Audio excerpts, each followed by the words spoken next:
Olá, meu povo, mais um cenário de 2022. Hoje nós vamos falar de energia elétrica, de saneamento, de Eletrobras, de tudo um pouquinho aí que pode se esperar para 2022. E hoje comigo eu vou ter dois convidados, Felipe Paleta e Maurício Galego. Cadê vocês, minha dupla? Tudo bem com vocês? Olá. Bom dia. Bom dia. A primeira pergunta para vocês. A crise energética ainda vai atrapalhar muito 2022? Vamos lá, Maurício. Aí depois eu vou invertendo as ordens. Os mais velhos primeiro? Vamos lá. O que acontece? Nós temos dois lados, né? O lado da oferta e o lado da demanda. O lado da demanda é preocupante se o Brasil crescesse bastante. Então, se a gente tiver um crescimento virtuoso, aí que é o que parece que não vai acontecer, nós teríamos uma crise energética do lado da demanda. No entanto, a oferta ela não tem crescido a grandes proporções, né? Então a gente viu que entramos em bandeira vermelha no setor de energia e tivemos algum problema aí, preocupação com crise hídrica. As chuvas nos salvaram esse ano, né? Mas a gente parece sempre aquele time, eu como São Paulino, aquele time que está quase caindo. Então, desse ano não foi, mas talvez o ano que vem, né? Quer dizer, então a gente tem sempre esse problema da crise energética por conta do regime de chuvas e pela dependência que a gente tem dessa nossa matriz. Isso está sendo renovado, não a contento, não a uma velocidade muito grande, mas a gente está vendo uma migração, e até entrou na moda, né, energia solar para pequenas residências, né, e pequenas instalações, né, e a gente teve uma ligação de termoelétricas aí sendo despachadas para o sistema, né. Fechou, Felipe? Não, eu concordo bastante aí com os argumentos. Eu acho que 2021 foi desafiador, 2022 também depende, né? Porque a gente depende muito mais de São Pedro, né? Justamente por conta da nossa dependência, né? Apesar de hoje a gente ser menos dependente, um pouco menos dependente de hidrelétricas, ainda representa 60% da nossa matriz, né? Então a gente precisou muito das termoelétricas ao longo de 2021, tem quase 8 gigawatts para ser adicionado aí de oferta no mercado em 2022 de fontes renováveis, né, principalmente solar e eólica, mas isso tudo depende muito de cronograma, né? A gente sabe que o período úmido no país ele vai até meados ali de abril, maio, né? Então esse período vai ser o período mais crítico, digamos assim. Mas se a gente tiver um período onde a gente tem uma regularização aí para a média histórica, né, dos índices de pluviosidade, né, a gente pode regularizar ali os níveis dos reservatórios e ter um 2022 muito mais tranquilo, né, mas esses próximos, aí, digamos assim, 5, 6 meses vão ser cruciais aí para o setor. Por falar em 5, 6 meses, então nós estamos falando 5, 6 meses, nós estamos falando de algo próximo de maio, junho.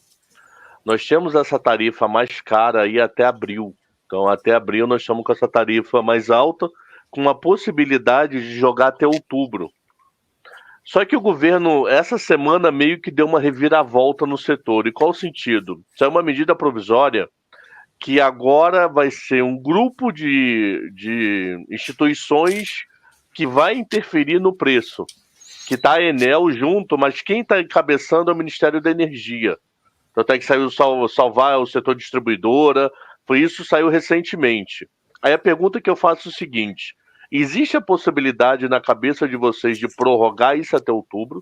Sair de abril, porque o negócio está complicado, ok? Então vamos jogar até outubro porque não está chovendo o suficiente, não temos energia o suficiente. E existe a possibilidade de termos tarifas diferentes para cada classe de consumidor?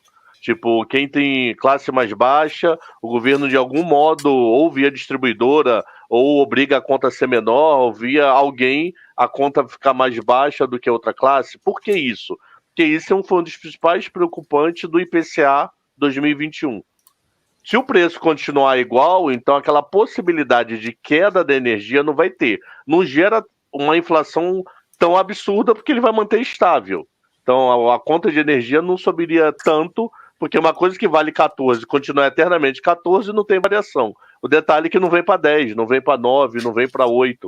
Como é que vocês enxergam isso tudo? Me ajuda, Felipe, aí depois o Maurício. Perfeito. Eu acho que tem 2 pontos, né? Eu acho que não só a gente vai depender aí dos índices de pluviosidade, né? Como eu falei aqui, a gente entender como que vai ser esses próximos 5, 6 meses, nível de chuva, se a gente vai conseguir, através da oferta de energia no mercado, fazer essa regularização e aí não precisar, né, fazer e dar novos estímulos direto na conta, né? Como você falou aqui, a gente vai depender muito do ritmo de recuperação da nossa economia, né? De disposição de renda. Se a gente tiver um cenário, como hoje saiu aí o relatório trimestral de inflação, né, apontando para um PIB crescendo 1%, né, no Brasil, e podendo eventualmente ser corrigido para baixo, né, nos próximos meses, aí sim preocupa, e eu acho que poderia acontecer sim, de a gente ter uma prorrogação, necessidade de ter uma diferenciação aí na tarifa, dependendo aí das classes, né, porque isso faz muito sentido, né, porque a gente está falando de cesta básica de consumo, até uma forma de controlar a inflação no curto prazo aí para o Banco Central. Fechou. Maurício? Totalmente de acordo com o Felipe, eu acho que é por aí mesmo, mas eu ainda bato na tecla de que o crescimento ainda não vai bater, a demanda não vai bater no limite, né? Então a gente vai ter um problema de oferta, então muito melhor e mais provável a gente ficar observando regime fluvial, né, pluvial, né, de regime de chuvas e ver se realmente a gente vai conseguir despachar essa energia velha, né, energia das hidrelétricas aí, e compor com novos projetos na parte de termogeração e energia eólica e solar. Por falar em energia eólica e solar, tem 1 ou 2 dias, para quem não sabe, nós estamos gravando esse programa dia 16 de dezembro, ele vai ao vivo em algum dia da grade, entre 20 de dezembro e 14 de janeiro, então só para ter noção, às vezes a pergunta fica estranha para quem assistir o programa dia 13 de janeiro, o que ele está falando, meu Deus? Mas saiu uma medida recente, alguns dias atrás da gravação desse programa, de coisa que eu não sabia disso, eu descobri lendo a reportagem. A energia eólica, ela é predominantemente noturna. Eu não sabia disso. Descobri isso agora. Então, os ventos noturnos produzem mais energia do que os ventos diurnos. Aí rolava uma grande discussão desse setor, querendo falar, poxa, deixa eu instalar placa solar, porque aí eu aproveito a minha área 24 horas praticamente. Durante o dia eu pego o sol, à noite eu pego o vento e fica tudo bonitinho. Foi aprovada essa medida. Então foi aprovado tem alguns dias da possibilidade de quem capta energia por vento também poder captar por sol. Uma pergunta bem básica e bem de quem leu a notícia recente. A velocidade dessa mudança é rápida? Isso para poder fazer algum efeito prático no setor pode demorar mais tempo, 1 ano, 2, 3, 4, já dá para resolver para 22? Como seria isso? Galega, eu só vou pedir para essa pergunta começar pelo Felipe, porque ele cobre a Aeres. Então ele cobre quem faz a pá, entendeu? Sabe tudo, então dessa vez tudo. Eu vou mudar um pouco a ordem, porque ele cobre quem faz a pá. Então provavelmente vai ter mais demanda de pá, ele deve estar acompanhando. Até porque eu sou mais generalista, se ele cobre a Aeres, vou aprender também. Então vamos lá, Felipe.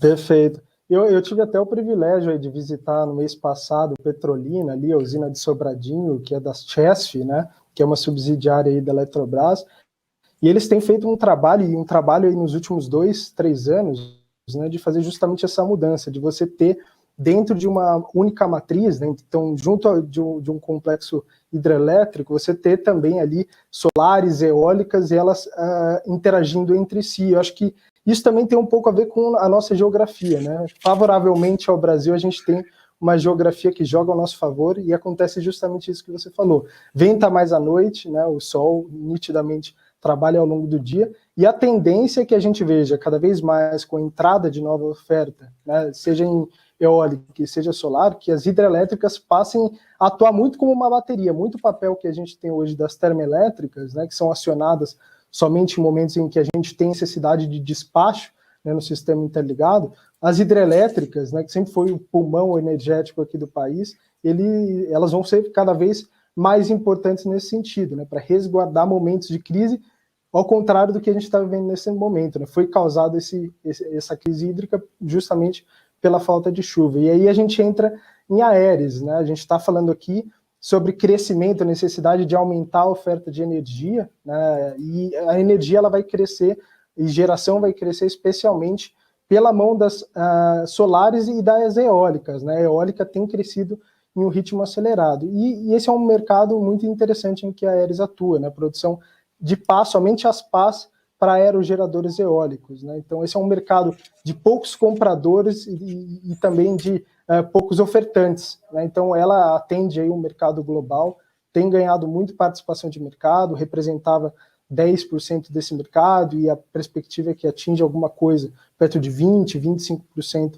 nos próximos anos. Caiu bastante ao longo de 2021 as suas ações, mas não faz muito sentido no meu ponto de vista aí, olhando um pouco para fundamento, né? Olhando todo esse cenário que a gente está construindo aqui, a necessidade de oferta de energia por matrizes renováveis é uma mudança que ficou muito clara agora na COP26. Né? Fechou.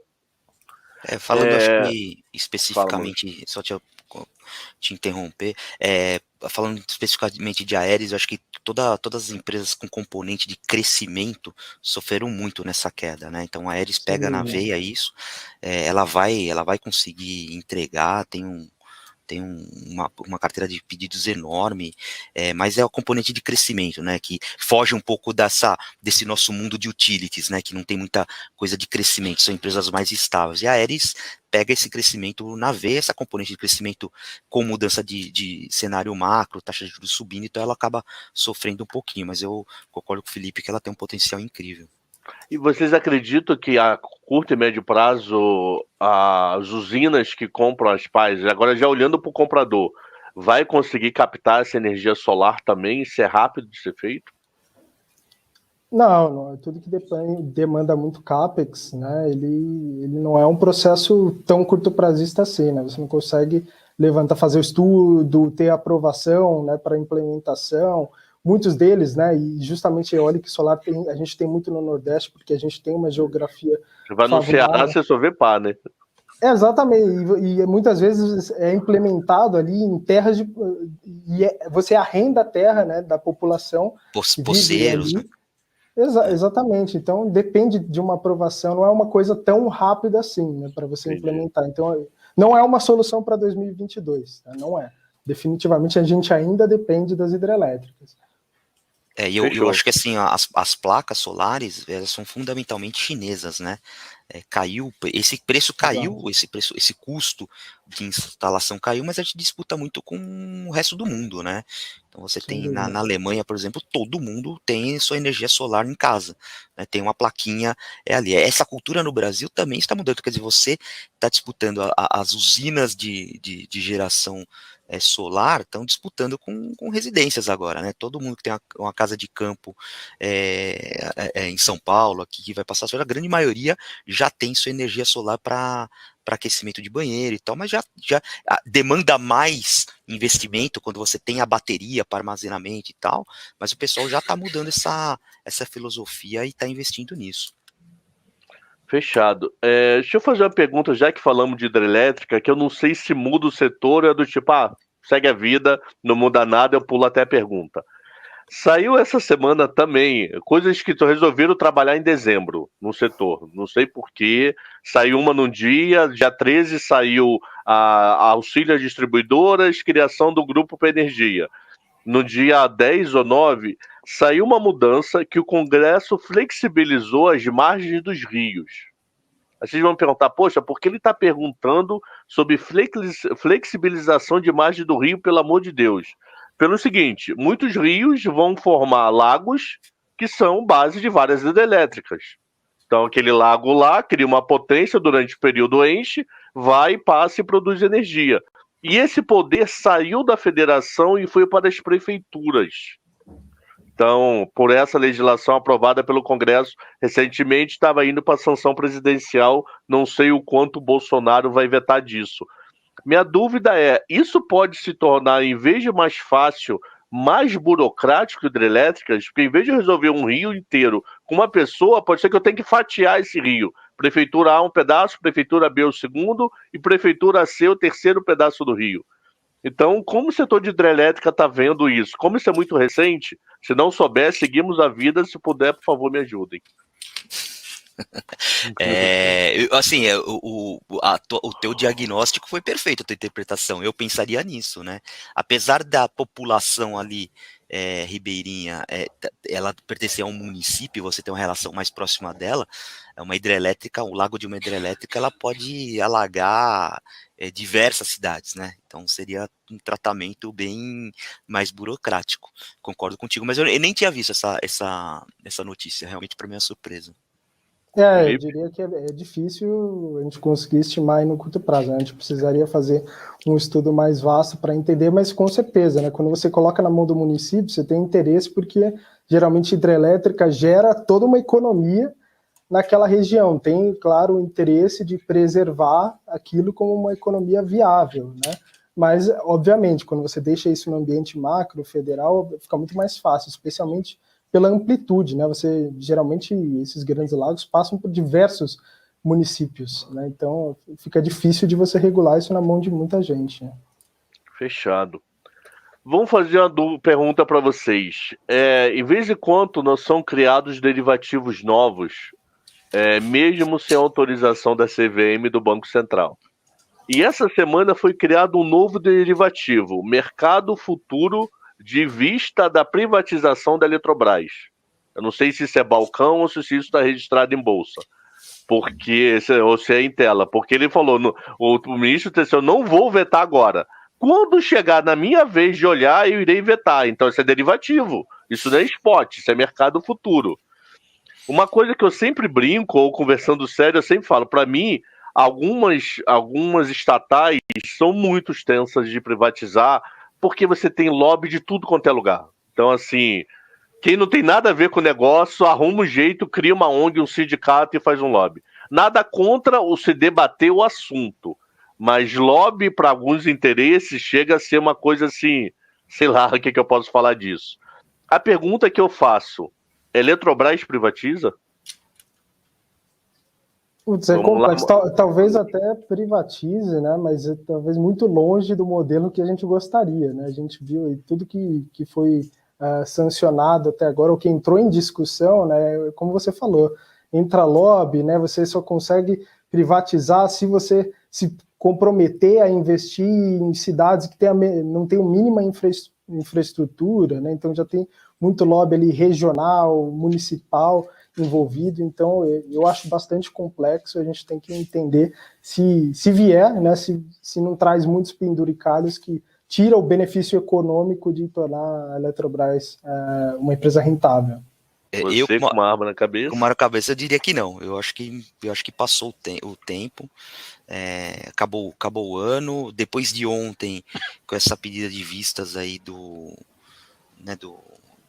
Tribunal de Contas, né, que a gente teve do Senado, e eu acho que isso aí não, eu acho que pro ano que vem vai ser um ano muito difícil de passar esse tipo de pauta, vai ter muita discussão, eu acho que perdeu o timing, eu acho que não vai ser privatizada não, apesar de ser uma bandeira do governo, talvez para mim vai ser surpreendente, porque isso aí teria que ser feito em 6 meses, né, porque depois não tem mais âmbito para você ter nada em pauta desse ponto de vista mais político. Então, eu acho que nesse governo, não.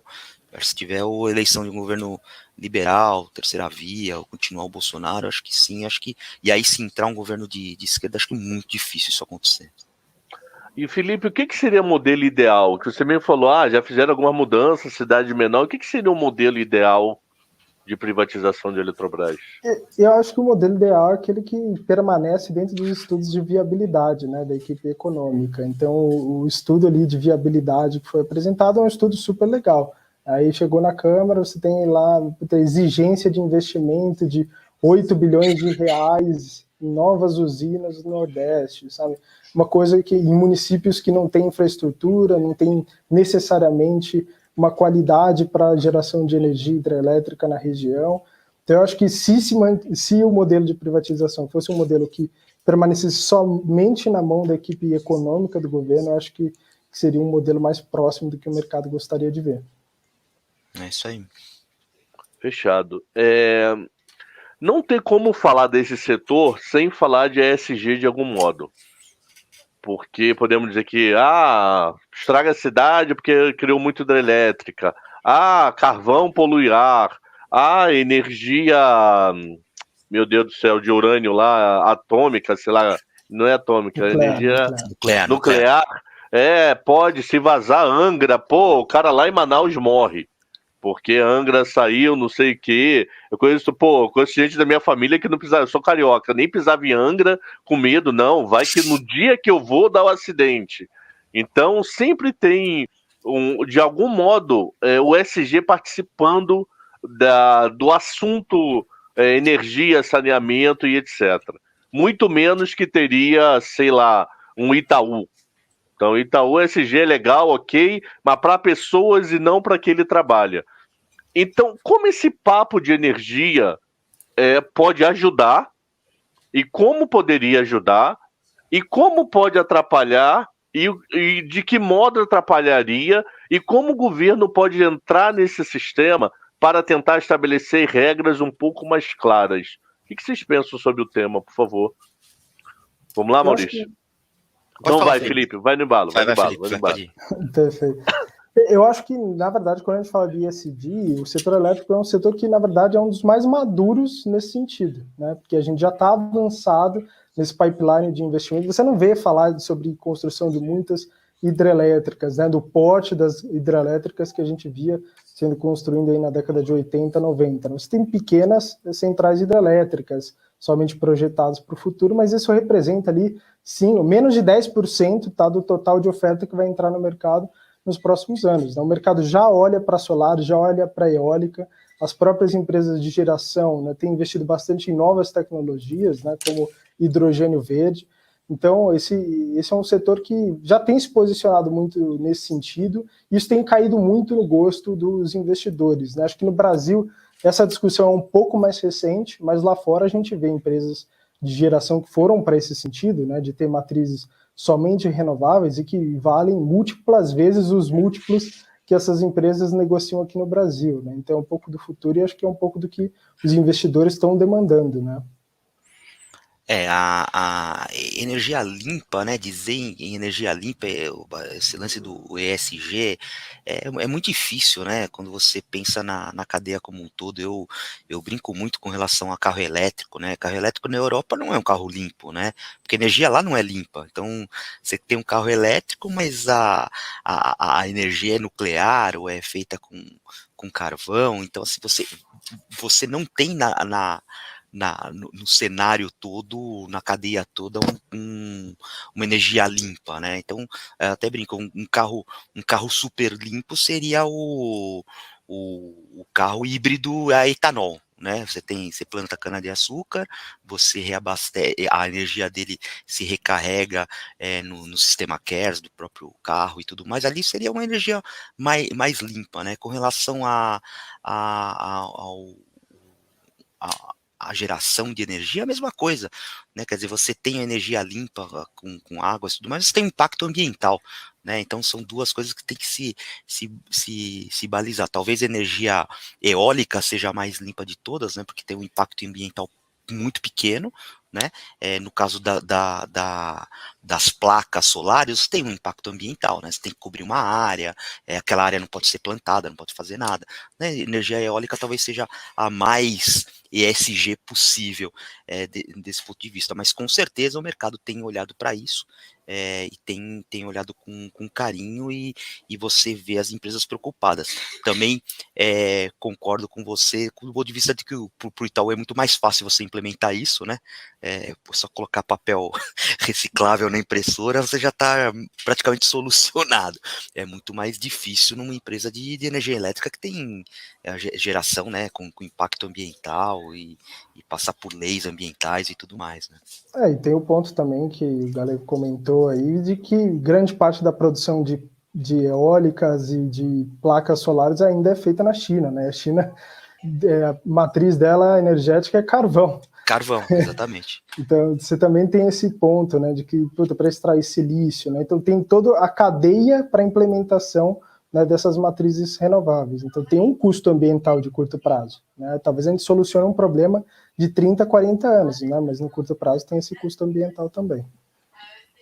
Fechado. Deixa eu Exatamente. fazer uma pergunta bem futurística, assim.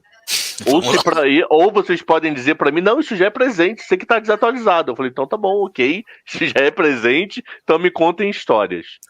Você já vê na Europa famílias ou condomínios que produzem tanta energia que eles devolvem para o sistema. Isso. Uhum. E eles recebem uma grana por essa devolução, ok? No Brasil, você pode pegar algumas regiões, tipo, condomínios do Nordeste, Riviera aqui em São Paulo, instalar placa solar ou algo parecido e devolver para o sistema essa energia excedente. Vocês conseguem enxergar isso a curto prazo no Brasil? Já está acontecendo. Se já está acontecendo, esquece. Aí já responde do já está acontecendo. Se não tiver, isso é fácil ser implementado, é tranquilo, interessa para as empresas, interessa para o setor esse tipo de energia. Por favor, me ajude. Vamos lá, Maurício. Vai, Felipe. Tô Felipe, passando à Felipe. frente, hein? Pode ir. Não, relaxa. Isso já existe, de certa forma, no Brasil, né? Você consegue, dentro de uma mesma área de concessão, de distribuição, fazer essa compensação, né? Então, se eu tiver aqui em São Paulo, né, uma placa solar, está jogando energia na rede, por ter um sistema interligado, né, nacional, aqui no interior, né, dentro de uma área de concessão, eu consigo compensar isso na minha conta, né? Claro que a expectativa de que, com o mercado ficando livre, né, até 2026 aí no Brasil, a gente consiga compensar. Você tem uma casa, sei lá, você está em São Paulo, tem uma casa no Nordeste, você conseguir fazer essa compensação na sua conta. Tem toda uma complexidade, não acho que é uma coisa que vai acontecer ano que vem, né, mas eu acho que é uma realidade bastante factível nos próximos 5, 10 anos. Acho que vai acontecer sim. A gente tem o famoso Operador Nacional do Sistema, né, o ONS, vai tudo partir de lá. Esse cara é o cara que concentra tudo, seria a bolsa, né? Seria como se fosse a Bovespa, né? Tudo é feito lá, então ele faz essa compensação de energia jogada na linha, a ida e a volta. Né, então isso é bastante interessante e eu acho que é realidade, sim. Acho que é um negócio que acontece no curto prazo, em menos de 1, 2 anos aí, é bem possível disso acontecer, mas precisa, como o Felipe disse, do mercado ficar totalmente livre, né? Isso é uma perspectiva lá para mais uns 3 anos, 4 anos, né, Felipe? Eu acho que 4 anos a gente já vai ter uma boa parcela aí. Claro que tem a discussão, né? Muita gente discute, o mercado livre lá nos Estados Unidos já existe desde a década de 90 e em muitos estados as pessoas não fizeram essa migração para o mercado livre. Acho que essa é uma discussão que aí vai demandar muita regulação, né? A gente entender o que vai estar no custo, porque no final das contas as pessoas sabem fazer conta, né? Se for mais barato, as pessoas vão para o mercado livre. Né? Sempre demanda sempre um investimento, né? O cara que está lá como... Você falou aí, poxa, a gente tá na Riviera, o cara tem lá um condomínio, uma casa, e isso demanda um investimento, e esse investimento ele demora 10, 20 anos para voltar pro cara que vai investir na placa, nas baterias e tudo mais. Quanto mais ele vai usar, lógico que na casa que você mora volta muito melhor do que numa casa de veraneio. No entanto, onde você tem mais área é a casa de veraneio. Se você no mesmo CPF conseguir criar crédito para compensar, seria maravilhoso, né? Você cria lá um crédito na Riviera não estando lá, né? E usa esse crédito na sua residência na cidade, né? Seria excelente. Só ajude aqui para o público que está assistindo, o que é energia livre e como funciona, a partir de quando, por favor? Vai lá, Felipe. Tá, eu acho que dá para falar, assim, a gente tem um mercado hoje cativo, né, ou regulado. Hoje você só compra aqui energia em São Paulo da Enel, né? O mercado livre é você, como consumidor, você conseguir comprar de qualquer geradora ou através de comercializadoras energia não só da Enel, né? Eu poder comprar, por exemplo, da Neo Energia que está lá no Nordeste, né? Então, eu como consumidor vou escolher aquela que vai me atender determinadas fontes. Eu, por exemplo, gosto de ESG. Eu quero comprar somente de geradoras eólicas, né, ou solares. Eu, como consumidor, consegui fazer essa opção. Isso já é uma realidade, né, na Europa, nos Estados Unidos, isso já acontece. Né? No Brasil, a gente está demorando um pouco para chegar nesse modelo, mas vai acontecer. Hoje, só quem tem conta aí de 60 mil, mais ou menos, tá? 60 mil reais por mês é que acessa esse mercado, né? São os grandes consumidores. É muito fácil pro o público leigo entender, é como se fosse telefonia, né? Você escolhe a sua operadora. Telefonia é muito mais fácil, né? A energia é mais difícil por conta dessa estrutura, né? Mas você tendo, né, a transmissora você não pode escolher, você não consegue escolher, mas e a distribuição também não, mas a geração, da onde vem a energia, você no Mercado Livre você poderia escolher de onde vem essa sua energia, e existe um mercado livre onde você pode arbitrar, né? Você pode pegar a energia mais barata, ou como o Felipe falou, eu gosto de pagar mais caro, como fosse no supermercado, né? Eu vou pagar mais caro porque é vegano, mas eu pago porque eu sei que isso vai de acordo com a minha filosofia, enfim. Fechou. Povo, passamos mudanças de regra do saneamento há alguns meses atrás. Já mudou algo prático na vida do consumidor? Ainda está em processo de mudança? Quando pode mudar? O que vai mudar? Por favor, o que vocês falam do tema? Vamos lá, dessa vez galego? Vai, já que sempre o Felipe começa. Então, vai mudar ainda, né? A gente tem um cenário, é um mercado super regulado, né? A gente tem três grandes players no mercado com ações na bolsa, né? Então a gente tem Copasa, Sanepar e Sabesp, né? E a gente viu que o risco político na Sabesp principalmente baixou bastante, né? Então a gente tem um governo de São Paulo mais propenso à privatização, né? A gente tem isso um pouco mais adiantado. Também acho difícil isso acontecer nesse governo, mas eu acho que se tivesse probabilidade, é muito mais provável de que uma Sabesp fosse privatizada do que uma Eletrobras, né?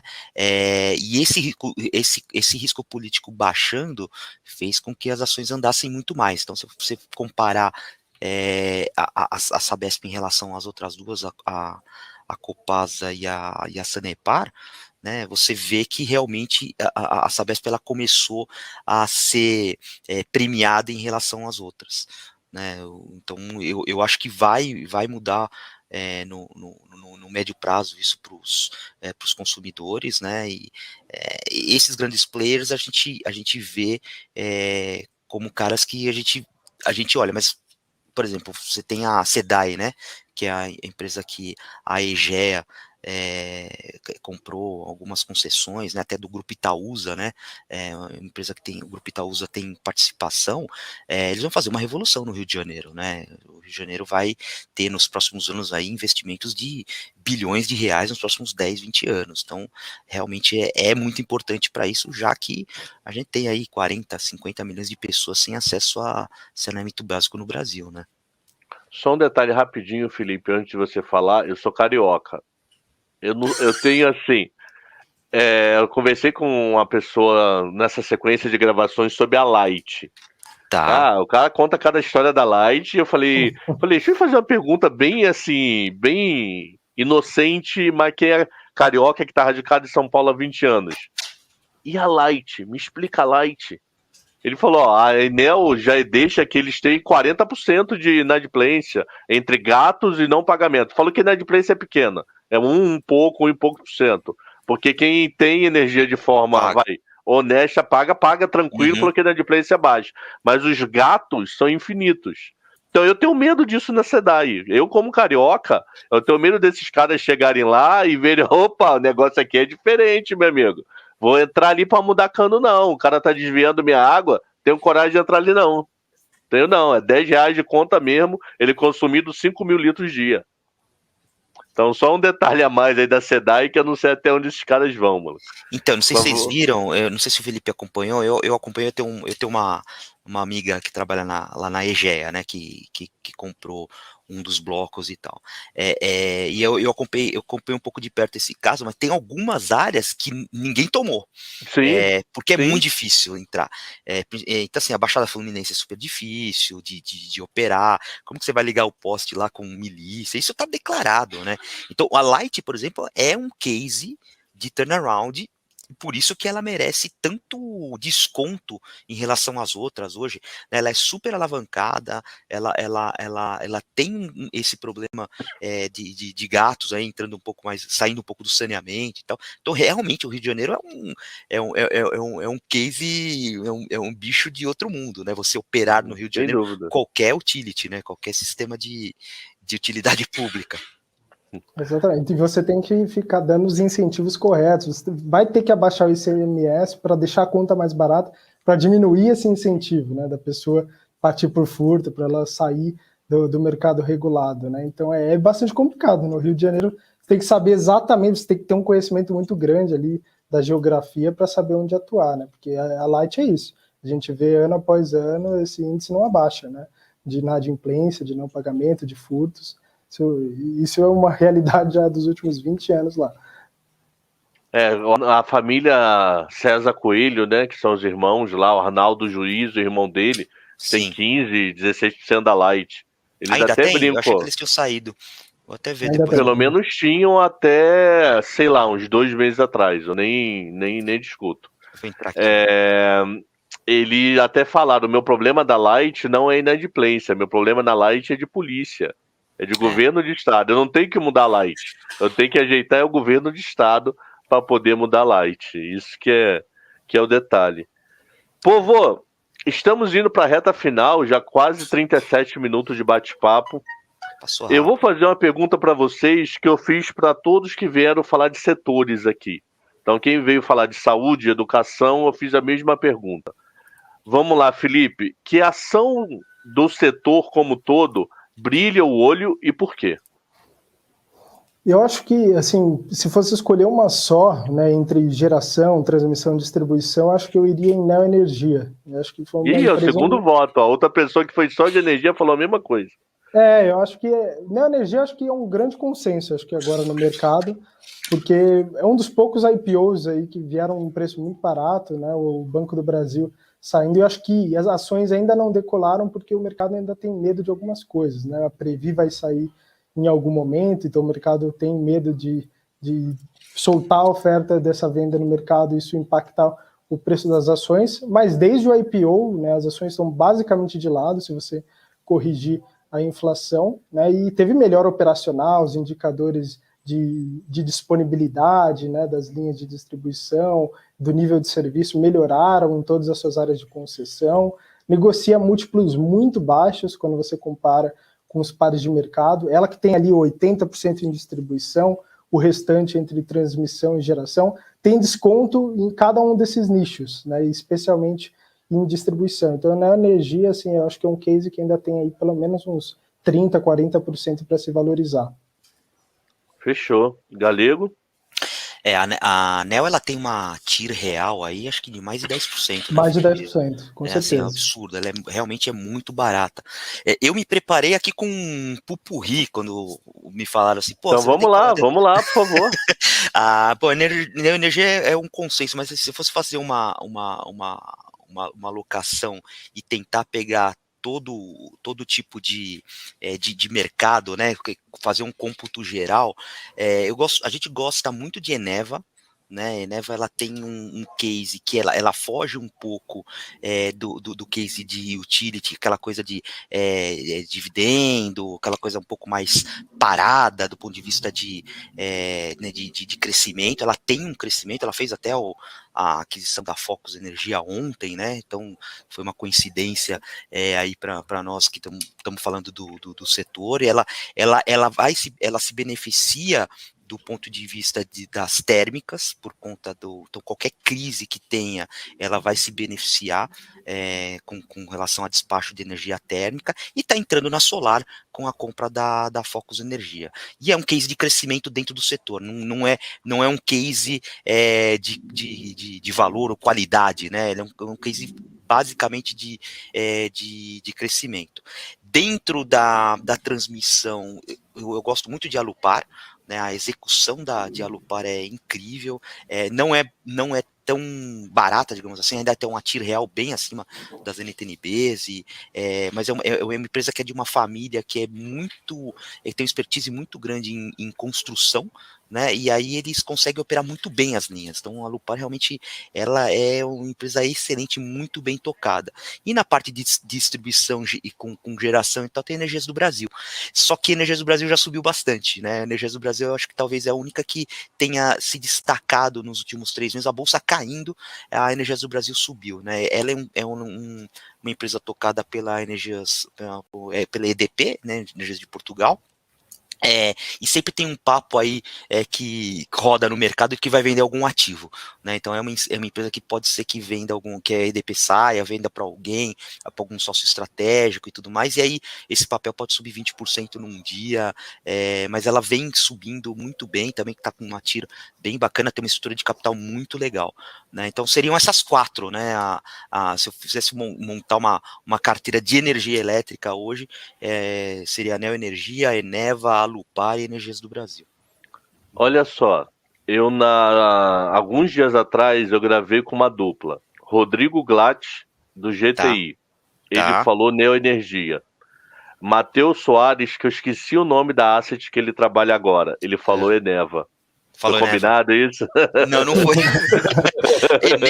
Eneva, a turma do Itaú, o research do Itaú adora, ama. É um call dos caras lá assim, porque realmente, se você tiver crise, você vai despachar mais, e ela tá, assim, os projetos estão maturando agora 2021 para 2022, então o EBITDA vai crescer absurdamente, então tanto é que ela já foi lá e comprou a Focus Energia, fez uma tremenda de uma aquisição muito boa, e tem cara bom, tem asset boa aí, viu, com Eneva e Neo Energia, tem realmente muita gente boa apostando nos papéis, só que são papéis que às vezes fogem um pouco daquela coisa sexy da pessoa física, não tem tanta oscilação, né?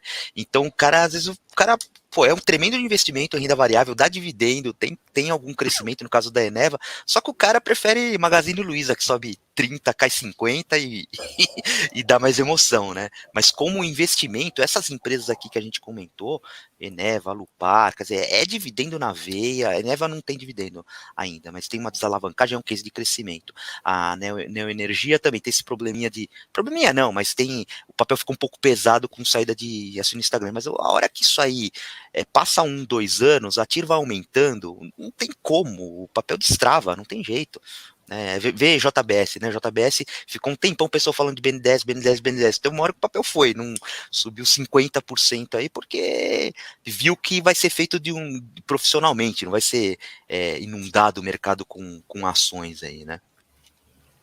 Fechou. Dupla, poxa, 43 minutos de papo. Quero agradecer demais vocês terem aceito a nossa conversa. E agora eu vou sair do CNPJ Felipe, do CNPJ Galego, para ir para o CPF. Porque é uma pergunta que eu fiz em todas as lives a mesma, para poder a gente conseguir, o famoso, sei lá, VBIT da PL, alguma coisa que eu consiga comparar todo mundo, independente do setor. Galego, me ajuda. Que livro eu não posso deixar de ler em 2022? Vamos lá, qual livro? É o Factfulness. Tá, o hábito libertador de só ter opiniões baseadas em fatos, tá, informações como uma forma de terapia, tá, é do Hans Rosling.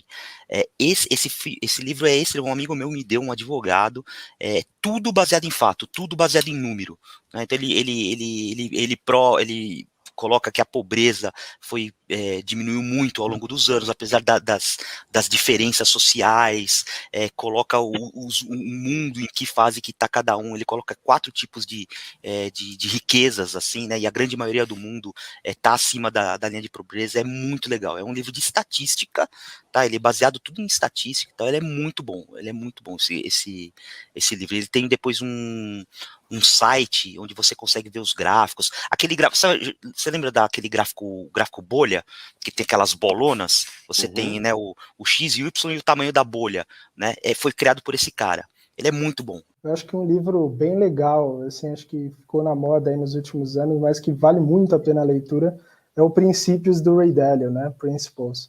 Acho que tem uma carta aberta de um dos melhores gestores, acho que da atualidade, ele fala bastante sobre como você fazer alocação de portfólio, ele fala bastante sobre como você olhar para trás, entender os seus erros e melhorar. Eu acho que o mercado é sempre isso, né? Hoje você tem que olhar para amanhã, né? Independente do que você fez ontem, né? Você tem que olhar para o futuro para fazer a composição do seu portfólio. Acho que essa é a minha dica aí para todo mundo, é uma leitura que é obrigatória, né? Digamos assim. Eu acho legal que o Ray Dalio, ele lançou eu não sei se foi ele que lançou, mas lançou um resumo, porque o resumo é muito legal. É muito bacana, porque o Princípios, ele é um livro denso, e às vezes a pessoa, ela se cansa de ler. E tem um resumo, que não é um livro pequeno, mas ele é muito bom. Eu li os dois, eles são muito bons, realmente são muito bons. Eu acho que eu vou ficar devendo o livro aqui, porque eu tô focado no livro e não tô achando aqui.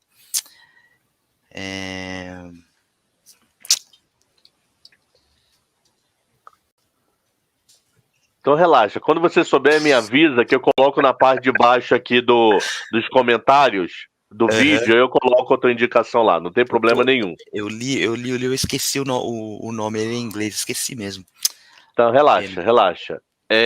Felipe, se você pudesse bater papo com uma pessoa, que essa pessoa esteja viva, não tem problema nenhum de barreira de língua e você nunca tenha conversado, quem seria? E por quê? Eu acho que é um cara que é difícil você ouvir falar, né? O Jim Simons aí, o rei do quant, né? Do investimento quantitativo, é o cara que faz 40% líquido de taxas aí nos últimos 40 anos, né, nos Estados Unidos. Acho que é o maior gestor em resultado que a gente conhece aí da nossa geração, mas que um pouco da declaração, né? Um cara da estatística, da matemática. Acho que a gente tem muito que aprender com ele, né? Se você olhar para a carteira deles, as posições que eles têm no Brasil, né, e olhar em retrospectiva, você fala, esse cara é visionário. O que ele está vendo, que computador dele está vendo que a gente não enxerga, né? Acho que é um cara que eu gostaria bastante de conversar. Fechou. Vou voltar ao artigo, eu achei o livro. Vamos lá, qual livro? É o Factfulness, tá? O hábito libertador de só ter opiniões baseadas em fatos, tá? Informações como uma forma de terapia. É do Hans Rosling. Esse livro um amigo meu me deu, um advogado, tudo baseado em fato, tudo baseado em número, né? Então ele coloca que a pobreza diminuiu muito ao longo dos anos, apesar das diferenças sociais, coloca o mundo em que fase que está cada um, ele coloca 4 tipos de riquezas, assim, né, e a grande maioria do mundo está acima da linha de pobreza. É muito legal, é um livro de estatística, tá, ele é baseado tudo em estatística, então ele é muito bom esse livro. Ele tem depois um site onde você consegue ver os gráficos, aquele gráfico, você lembra daquele gráfico bolha, que tem aquelas bolonas, você tem, né, o X e o Y e o tamanho da bolha, né, foi criado por esse cara. Ele é muito bom esse livro. Tá? Factfulness. Então tá, livro já foi. A última pergunta. Eu dou aula, no mercado financeiro, na bolsa, desde 2000 bolinha. Eu tenho todos os públicos possíveis, inclusive quem está com 18 anos, 17, etc. Galego, qual é a dica de vida que você daria para esse meu aluno de 18 anos de idade, que poderia ter te ajudado muito? Olha, primeiro sempre gastar menos do que ganha, né? Eu acho que a gente é bombardeado com informações e desejos, então a gente entra um pouco mais nessa lance de finanças comportamentais e vontade de consumos, né? Então, gastar menos do que ganha, ter um foco muito bom em carreira, mas não em estudar, esse negócio de fazer faculdade, essa coisa mais, né, tradicional que a gente tem visto aí nas pessoas, não é bem assim, né? Hoje, por exemplo, se eu tivesse um aluno de 18 anos que gosta muito de mercado financeiro, eu ia falar para o cara programar, né? Eu acho que falta muito desenvolvedor hoje no Brasil, o pessoal ganhando em dólar, e é uma profissão com muita disciplina, né? Você para ser um programador bom, você precisa ter disciplina, tem que, às vezes trabalham de madrugada, às vezes eles trocam muito os horários, mas é algo que demanda muito, né? E você não precisa fazer uma faculdade de engenharia, direito ou medicina para ser um cara de sucesso hoje. A gente tem que fugir um pouco, acho que desse padrão. E você gastando menos do que ganha investindo no longo prazo, com 40 anos é quase impossível não estar bem independente financeiramente, né? Eu acho que é bom pensar isso sempre no longo prazo. Mas aí vem o iPhone, vem o carro, vem as viagens e tal, e a gente tenta às vezes ir com a manada. A gente não tá falando para o cara não viver, né? Mas você tem que sempre estar vivendo um passo atrás o seu custo de vida tem que ser um passo atrás da sua renda, né? Fechou. Felipe? Pô, eu endosso aí 100%. Eu acho que se falasse só sobre investimento, eu roubaria uma frase do Soros, né? Que investir bem é chato. Investir é chato. Chato. Investir para longo prazo é você comprar empresas boas, estudar o fundamento daquela empresa, esperar. É um desenvolvimento que demora bastante tempo. Mas você focar, entrar no mercado, entrar pelo day trade, muito curto prazista, acho que é fórmula errada, né? Como o Warren Buffett fala, a regra número 1 é não perder dinheiro, né? Começa pela zona de segurança, né? Vai investindo cada vez mais, entende o seu perfil de risco, monta uma carteira e faz isso sistematicamente, né? Pega lá uma parte do seu salário, vai investindo. Eu acho que é um pouco do que o Galego falou. Você vai chegar lá nos 40, 50 anos e aí você vai ver que você conseguiu chegar em todos os seus objetivos. O Brasil ainda tem uma facilidade muito grande, né? A gente tem juros compostos.